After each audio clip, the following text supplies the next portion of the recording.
Its long-term Prime Minister resigned and fled to neighbouring India. Weeks of mass protests forced out Sheikh Hasina, ending her 15-year rule. Demonstrators poured onto the streets around the country to celebrate her departure.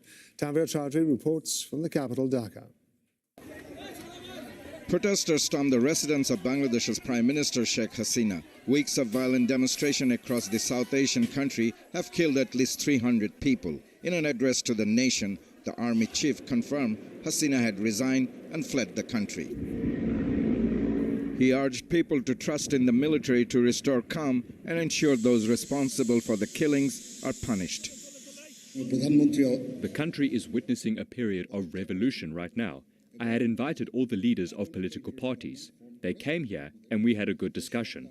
We have decided to form an interim government. Through the interim government, the functioning of the country will take place. I'm giving you my word that we will bring justice for all the killings and the injustice that has happened. Have faith in the army, the armed forces.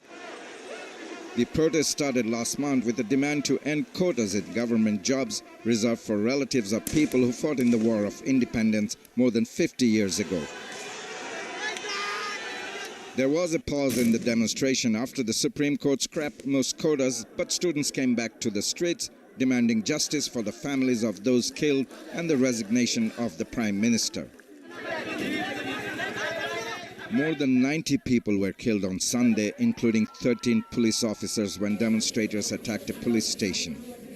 The army has promised to form an interim government, but they are concerned about lack of trust in the military among the protesters.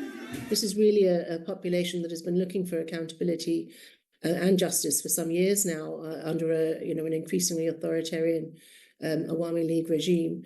So that will be crucial. I think the big fear now, should be that there may be reprisals and violence against followers of the ruling party. I think this is something that everyone's really worried about. And we're really hoping that the army is able to keep the peace as well as introduce some kind of interim system that can deliver us back to democracy in Bangladesh.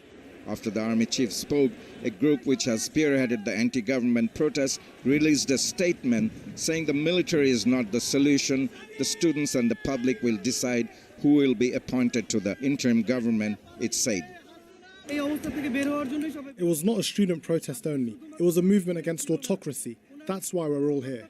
The main concern would be those who are still behind the bar, not just this recent student protest. There's thousands of political prisoners who've been behind the bar even before the election. 76-year-old Hasina won a fourth straight term in January this year. The election was boycotted by the main opposition party. Her party, the Awami League, has been accused of rights abuses and corruption for years. Hasina's resignation and fleeing the country has been widely celebrated across Bangladesh. But restoring calm, assuring accountability and trust in a military that is itself accused of widespread abuse poses a huge challenge in the days and weeks ahead. Tanvir Chaudhry, Al Jazeera, Dhaka.